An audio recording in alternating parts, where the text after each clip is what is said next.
Olá, gente! Eu sou o professor Duarte, estou aqui de novo com vocês. Na aula de hoje, nós vamos falar sobre a Europa Oriental. Para falar sobre isso, a gente tem que falar de URSS. Aliás, vamos dar uma olhadinha na enquete? Vamos ver se o pessoal sabe qual é o significado de URSS.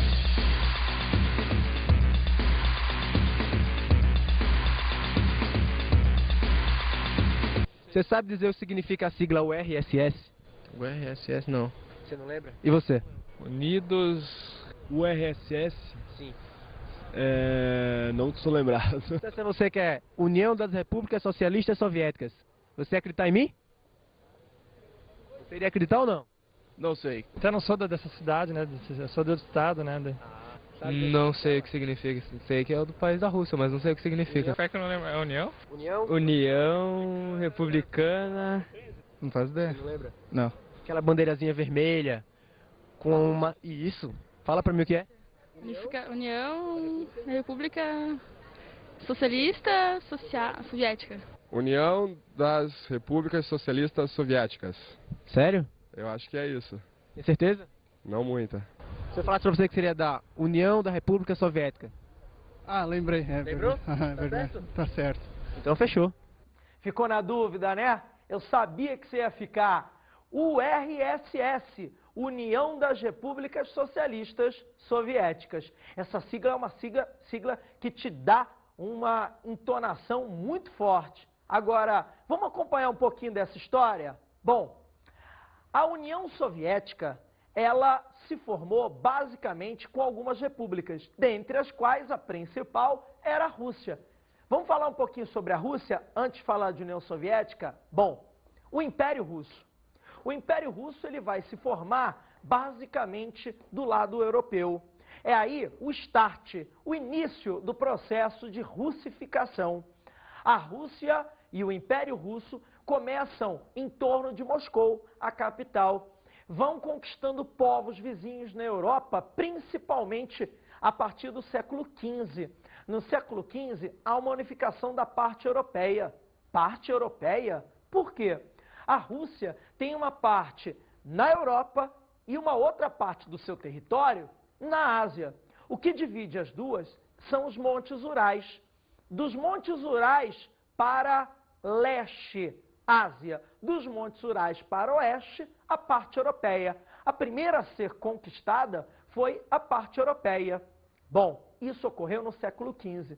No século XVI, atenção, você tem a expansão do Império Russo para a Ásia. Agora, quem comandava esse império? Era um rei? Era um príncipe? Não. Adivinhou quem falou que era o czar? O czar é o equivalente ao imperador. O czarismo era um modelo político implementado na Rússia naquela época. Bom, é importante você saber que o Império Russo ele era comandado por esse czar, que tinha todo e qualquer poder centralizado na sua figura. O czar Ivan III é o czar que conquista a parte europeia. O Ivan IV é o czar que conquista a parte asiática.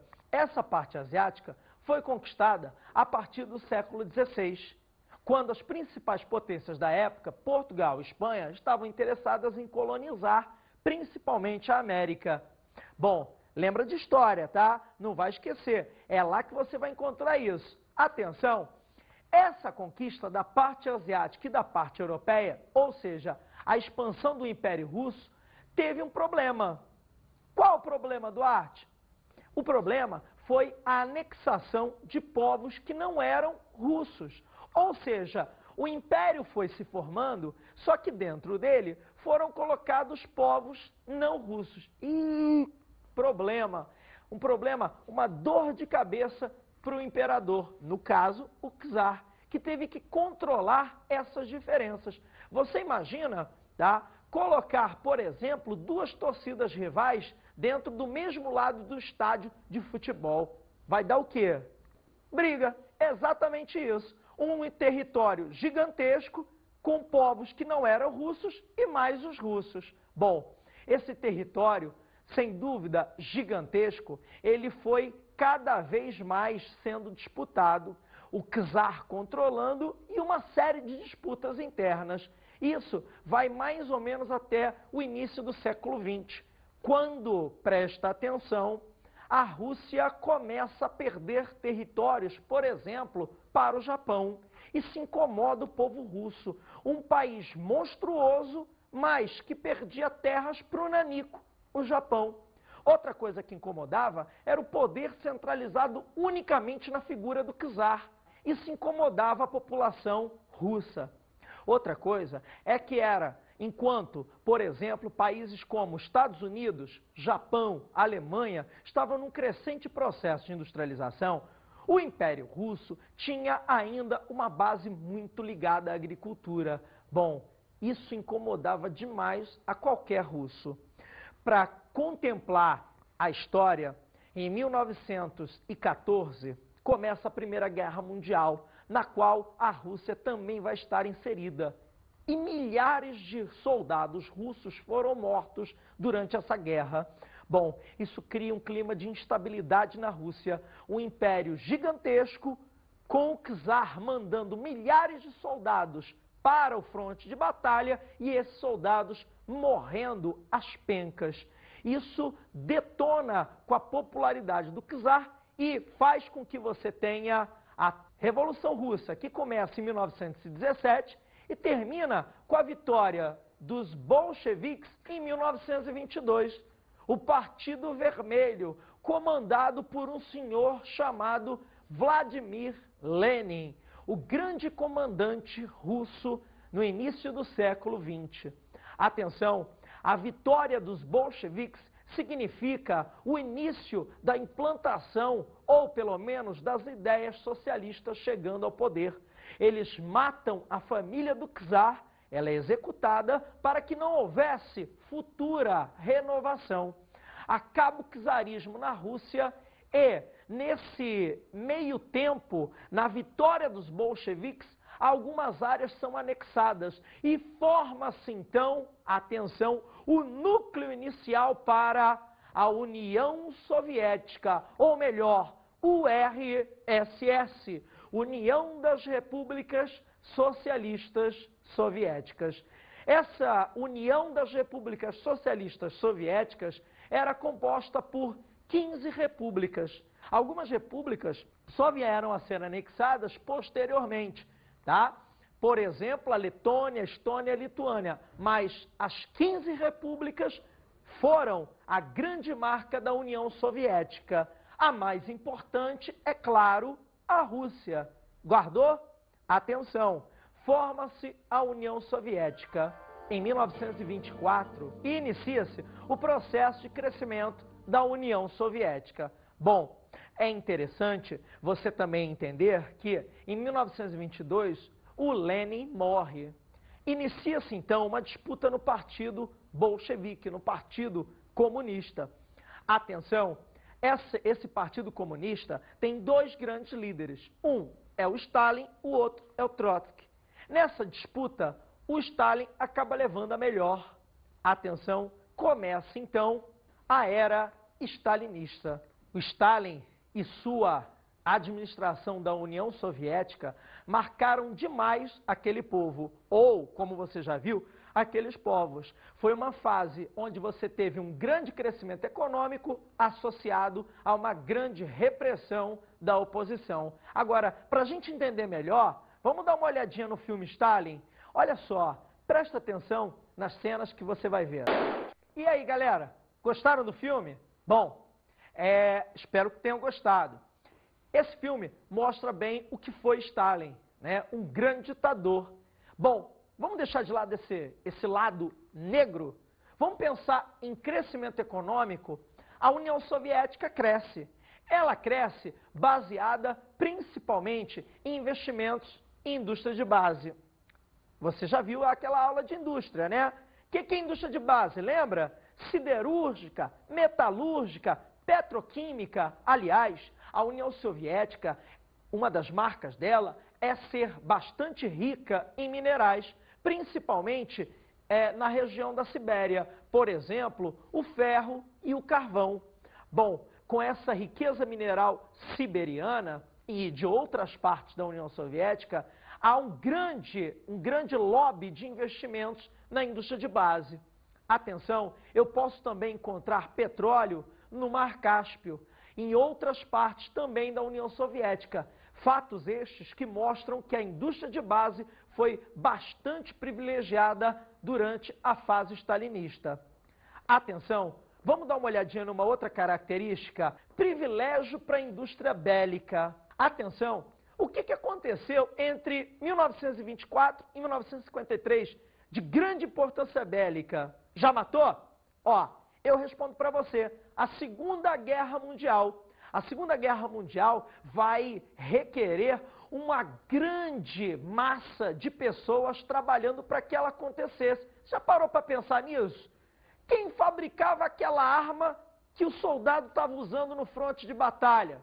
Já deve ter visto, por exemplo, filmes como O Resgate do Soldado Ryan e outros do gênero sobre a Segunda Guerra Mundial, que mostram que ela necessitou de uma grande massa de pessoas, investimento e tecnologia para que ela ocorresse. A União Soviética teve um papel central nessa guerra. Stalin, inicialmente, faz até um acordo com Hitler, mas posteriormente parte para o fronte de batalha contra ele. Em 1945, o exército soviético tem o privilégio de entrar em Berlim e detonar com a guarda nazista. Atenção, Stalin, para montar essa máquina de guerra, teve que investir pra caramba na indústria bélica. Atenção, isso foi muito importante. Por quê? Havia um grande privilégio, só que a população soviética não gostava desse privilégio dado às indústrias bélicas. E por quê? Porque existia pouco privilégio para as áreas civis. Ou seja, você tinha um canhão de guerra, uma metralhadora excepcionais na União Soviética. Agora, a indústria de bens de consumo duráveis e não duráveis, voltada para a população, era menos prestigiada, vamos dizer assim. Bom, gente, Stalin estava realmente fazendo crescer a economia, mas talvez de maneira tortuosa. Um outro ponto importante era a grande repressão a povos que não eram russos. Ela continuava a tensão na era stalinista e de forma até bastante brutal. Por exemplo, o Stalin vai pegar armênios, que são povos que estavam dentro da Rússia, mas que não necessariamente eram russos, e vai deslocá-los para a área siberiana. Quer dizer, Stalin vai tentar russificar a União Soviética. E esse era um ponto de extrema delicadeza dentro da política de Stalin dentro da União Soviética. Bom, está faltando um ponto importante, que é o socialismo. O Stalin vai dar uma importância ao socialismo, que era baseado principalmente, atenção, em planos quinquenais. É isso mesmo. A economia era planificada e centralizada. O órgão que era responsável por esses planos econômicos era chamado de Gosplan. E esse Gosplan, ele planejava planos econômicos quinquenais, 5 em 5 anos.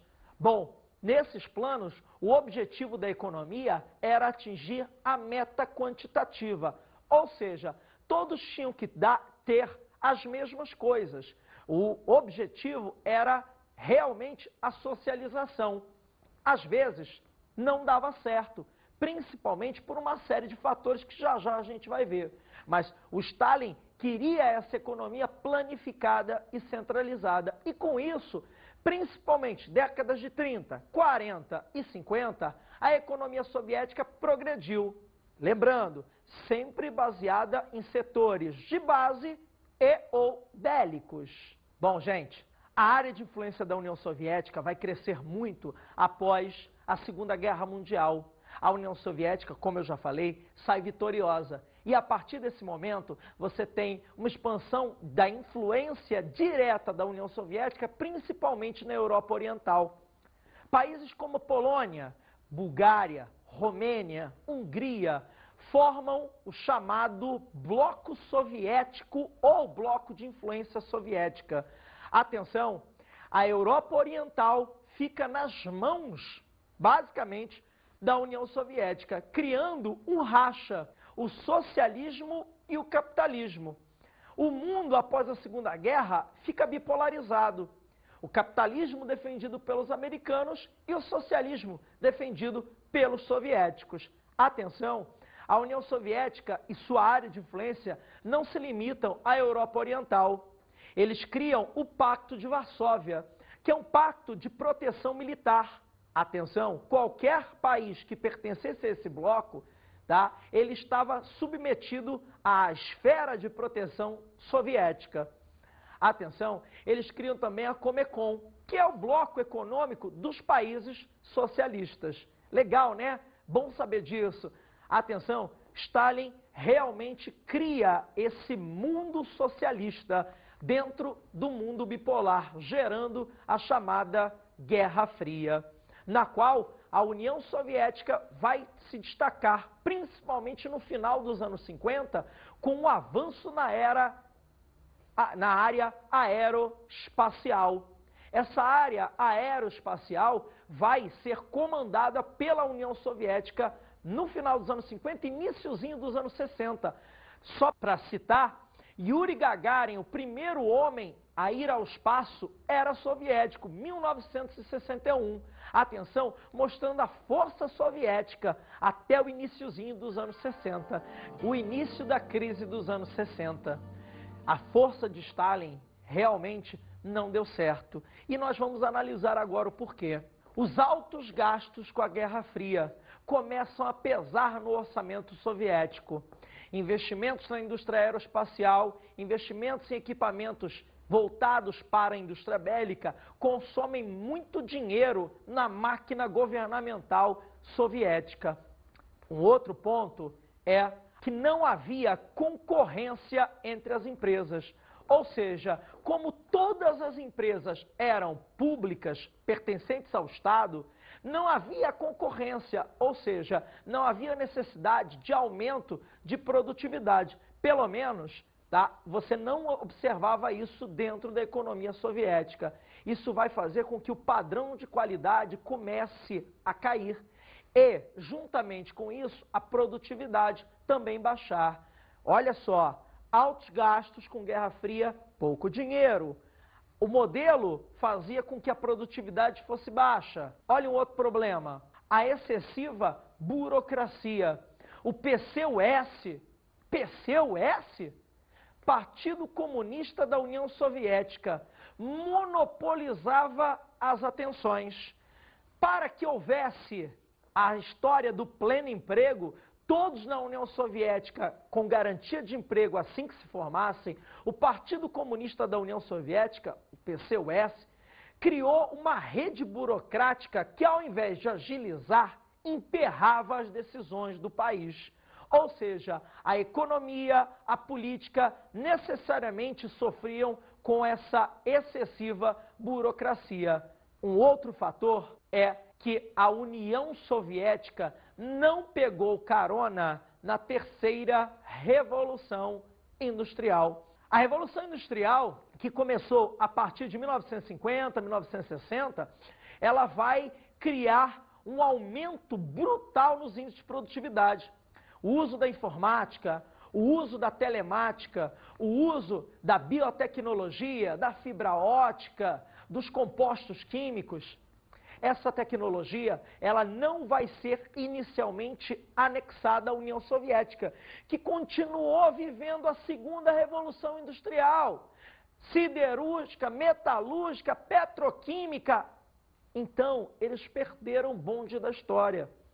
A história mostrou que, na década de 60, o mundo, e principalmente os Estados Unidos, o Japão, a Alemanha, pegaram carona na terceira Revolução Industrial, enquanto que a União Soviética continuava ainda dentro da segunda Revolução Industrial, fazendo com que os índices de produtividade fossem cada vez mais baixos.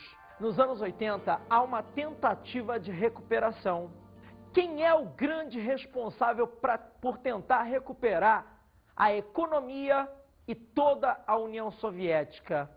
O super-herói da vez é um cara chamado Mikhail Gorbachev.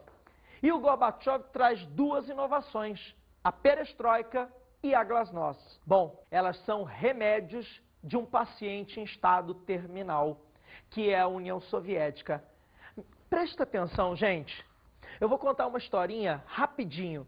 Compara a União Soviética a um trem. Quantos vagões tem nesse trem? 15. Exatamente isso. Dentro desses vagões, você tem o vagão central, o que comanda. Sabe qual é o nome desse vagão?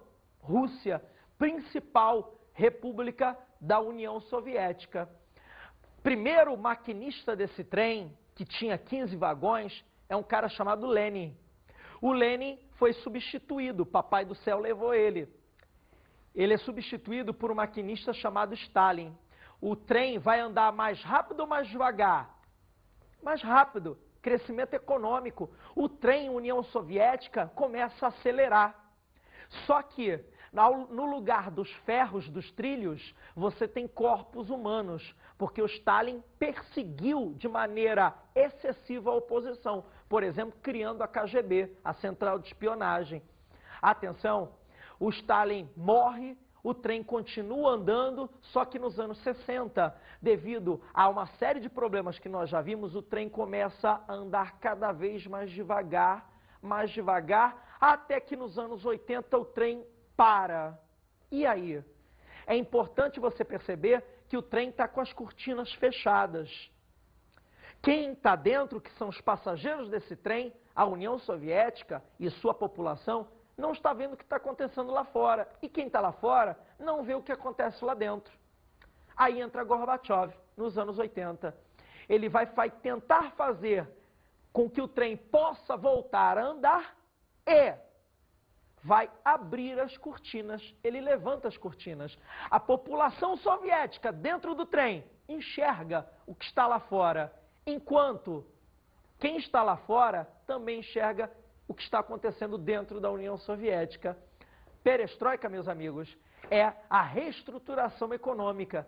Ele tenta uma tímida ligação com outros países, tipo joint ventures, associações para troca de tecnologias. No campo político, pinta a glasnost. A glasnost é a transparência política. Ou seja, Gorbachev tenta dar credibilidade ao seu governo. Mas eu posso dizer e afirmar para vocês que Gorbachev, com isso, vai desestalinizar a União Soviética. Ou seja, ele cria mecanismos para acabar com aquele Estado que o Stalin montou. Atenção, isso é a deixa para os velhos comunistas, aqueles conservadores que não queriam reformas, que não queriam mudanças, entrarem em cena. Eles começam a criticar o governo Gorbachev e no início dos anos 90 tentam derrubá-lo através de um golpe militar. Atenção, com apoio de parte do exército, o Gorbachev é retirado do poder em agosto de 1991. Acusado de fazer aliança com antes inimigos ocidentais, como, por exemplo, os Estados Unidos. E também acabar com as estruturas socialistas. Bom, o Gorbachev, ele fica fora do poder durante 3 dias em agosto de 91. O povo soviético vai para as ruas e exige reformas, exige a volta de Gorbachev. Atenção, quem lidera esse povo é um cara chamado Boris Yeltsin. O Yeltsin, aquela figura fantástica soviética, russa, ele vai para as ruas e faz com que a população peça a volta de Gorbachev, peça a continuação das reformas. Os velhos comunistas, aqueles conservadores, são derrotados.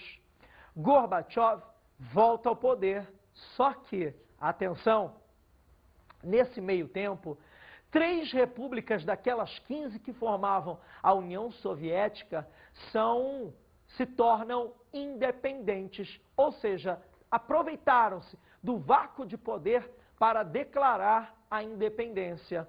São elas a Letônia, a Estônia e a Lituânia. Gente, já não eram mais 15 repúblicas soviéticas, mas agora caíram para 12. Eu posso dizer que em agosto de 1991 tem início o processo de fragmentação da União Soviética. A fragmentação, ela começa em agosto de 1991. Conta comigo. Agosto, setembro, outubro, novembro, dezembro. 5 meses. Quando cheguei em dezembro de 1991, eu tenho o fim da União Soviética. Nesse período, algumas das repúblicas incentivadas começam a declarar independência. É um efeito dominó, uma atrás da outra. Em dezembro, quem declara independência através de Boris Yeltsin é a própria Rússia, principal das repúblicas que faziam parte da União Soviética. Você pode viver, de repente, sem um braço. Você pode viver sem um dedo, mas se cortarem a sua cabeça, você não tem comando. O comando da União Soviética, o cérebro, era a Rússia. Não fazia mais sentido existir União Soviética se não existisse a República Russa dentro dela. Atenção, Mikhail Gorbachev era, na realidade, em dezembro de 91, presidente de um país de ficção científica, que na realidade não existia.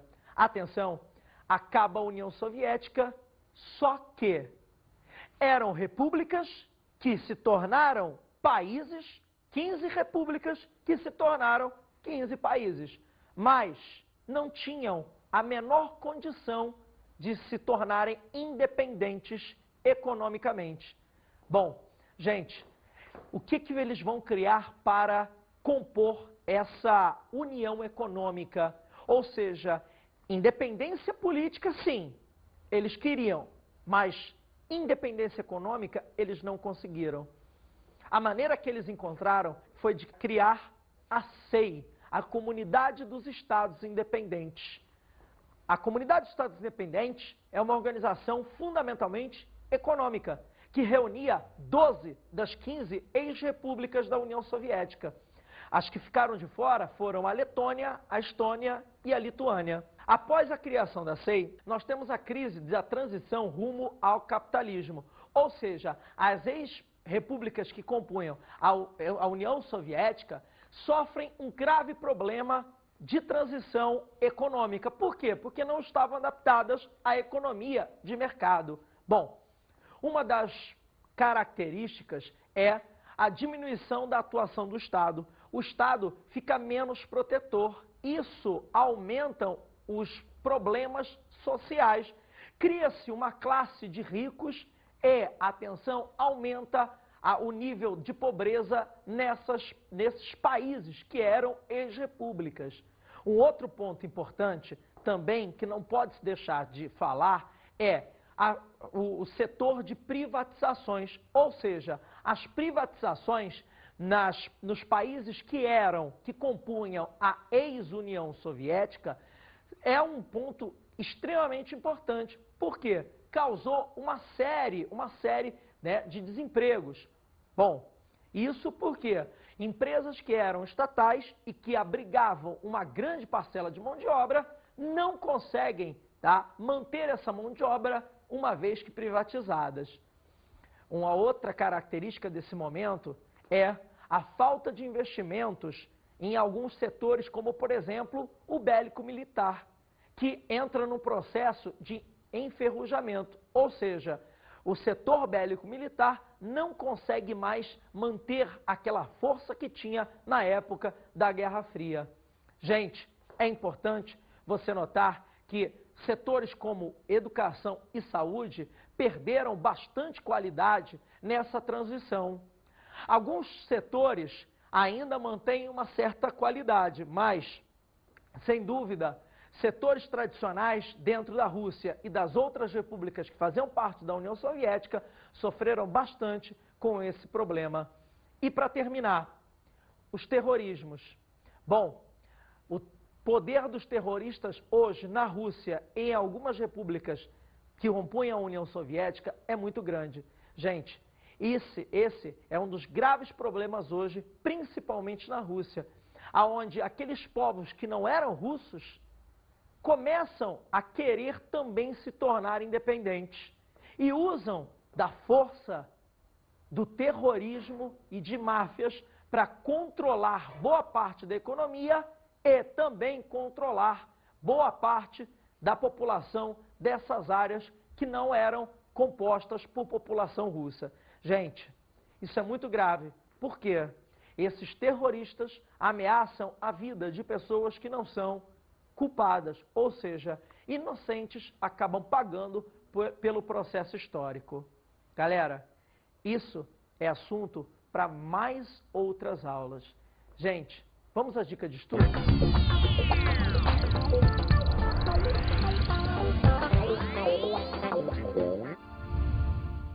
Olá, gente. Olha, como dicas para esse tipo de aula, a gente pode falar de sites na internet. Olha, tem um montão de sites que vão falar a respeito do que era a União Soviética e desse processo de transição, tá? Dá uma olhadinha também nos jornais. Eles mostram normalmente esse processo aterrorizante que é, né, o chamado terrorismo dentro da Rússia, principalmente. E para terminar, dá uma olhadinha naquele filme Adeus Lenin. Ele mostra todo esse processo com uma clareza. Eu acho que você vai gostar muito. Valeu? Tchau, gente. Um abraço. Até a próxima.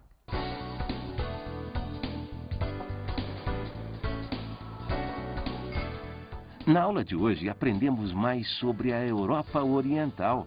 Começamos falando sobre a formação territorial do Império Russo. Depois, é importante você se lembrar do que foi a União Soviética e o processo de formação, o crescimento com o Stalin e a crise iniciada após os anos 60. Não vai esquecer que nos anos 80, Gorbachev tentou recuperar, lembra? Glasnost e Perestroika. E que nos anos 90, você tem um processo de fragmentação da União Soviética, levando as repúblicas, principalmente a Rússia, a um processo de crise, de transição rumo ao capitalismo.